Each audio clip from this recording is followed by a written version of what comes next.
Hi everyone. The important aspect in understanding substitution reactions in octahedral complexes is their inertness or lability. Whether the ligands can be the ligands that are present in the reactant complex can be substituted by the incoming ligands, or whether the complex is labile. This can be understood from the CFSE values of the complex itself. We will learn how this is possible in this video. Most of the reactions involving complexes that we do in our lab are either substitution reactions or redox reactions. We all would have prepared the complexes in the lab, or at least during the qualitative analysis we would have come across many color reactions involving the formation of the complexes. How they are prepared? Aqueous solution of the salt solution will be taken, and to that the complexing agent with or without redox reagents will be added, but definitely complexing agent will be added.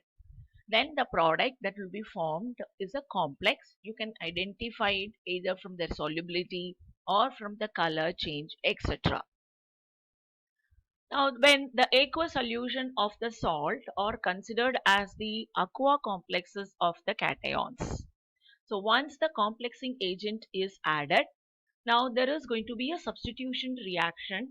The aqua or the water ligand that is present in the original complex is going to be substituted with the complexing agent that is added as the reagent.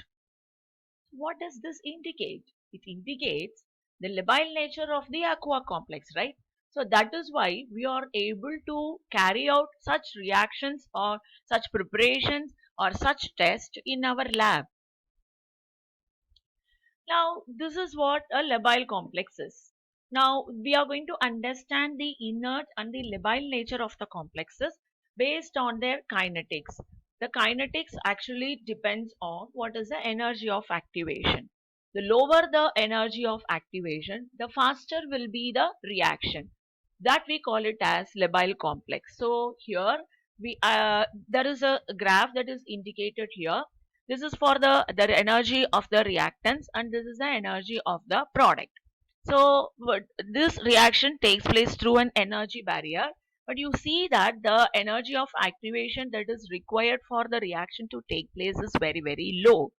And for such reactions, that is for labile reactions, in case of complexes, if T half is less than 1 minute, that is half of the reactant would have undergone the reaction, complete reaction in less than 1 minute as prescribed by Taube. He is a scientist who was awarded Nobel Prize for this reaction kinetics.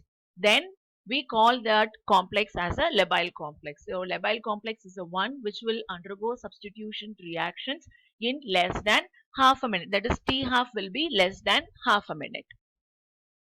Now what will be the inert complex? Then the inert complex will have a very high energy of activation, and any substitution reaction in complexes with T half greater than 1 minute will be considered as the inert reactions, or the complex will be a inert complex. Now here there is an example. This is an example for the exchange of the labeled cyanoligand with the cyanoligand that is already present in two different complexes. One is a nickel complex, the other one is a chromium complex. Now, in the case of nickel complex, the exchange is very fast because T half of the reaction is less than 1 minute. That is, if you start with 0.1 molar of the original nickel cyano complex, then the final labeled nickel cyano complex, 50% of it will be produced in less than half a minute. That is, zero point 0.5 moles of the original complex would have reacted in less than 1 minute. Then in the case of chromium complex, this exchange with the labeled cyanoligand will take place very slowly. The T half is 24 days. It's almost a month that you can notice that when the half of the concentration of the original complex would have reacted. So that we call it as inert complex. So here we have to note that the inert nature and the labile nature that we are referring here are substitutional or assigned to the substitutional reactions, and also for the kinetic nature, only kinetically inert or kinetically labile. Any inert complex does not say that it is a stable complex, or if the complex is labile, it does not mean that it is an unstable complex. The inertness and the labile nature of the complexes go with the kinetic nature of the reaction, whereas the stability goes with the thermodynamic nature. So that we are not going to discuss in this video. Now, how am I going to interpret the lability and inertness of the complexes based on valence bond theory? Now, valence bond theory gives idea about the outer orbital complexes and inner orbital complexes. The outer orbital complexes are the one which involves during the hybridization the s, p and the d orbitals which are present in the outermost shell, whereas the inner orbital complexes are the one in which the hybridization involves s and p orbitals of the outermost shell and d orbital of the previous shell.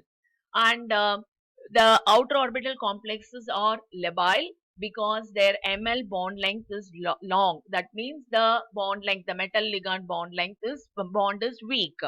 Inner orbital complexes are considered as inert complexes, and the ml bond length is very short, that is metal ligand bond length is very short, and therefore it is a strong bond, so it is very difficult to break the bond. So the complex remains inert. Now here we have to note one abnormality. Metal ions with D3 form, that is the D3 electronic configuration, they form inert orbital octahedral complexes. That is when we have D3, the remaining two orbitals will be vacant. So they will undergo D2 sp3 hybridization, leading to the formation of the inner orbital octahedral complexes. So any metal ion with D3 electronic configuration will remain inert because they undergo inert orbital complex formation. Now, interpretation of lability and inertness can be done based on the crystal field theory also. Here, the portion that I have highlighted in the red refers to where the crystal field theory is very high in the case of strong field ligand, or the low spin case, or in the case of weak field ligand or the high spin case. For the corresponding electronic configuration, the CFSE value is very low. So this itself tells you that there is something associated with the CFSE values. Let us find out what it is. Now the slow reactions, or that is what it is kinetically understandable, or the inert complexes will have the following configurations. They are D3, low spin D4, D5 and D6, and strong field D8 square planar complexes are also considered as inert complexes. Which are labile complexes? D1, D2, high spin D4, D5, D6, D7, D9 and D10. These complexes are considered as labile complexes. This is because they have very low CFSE values.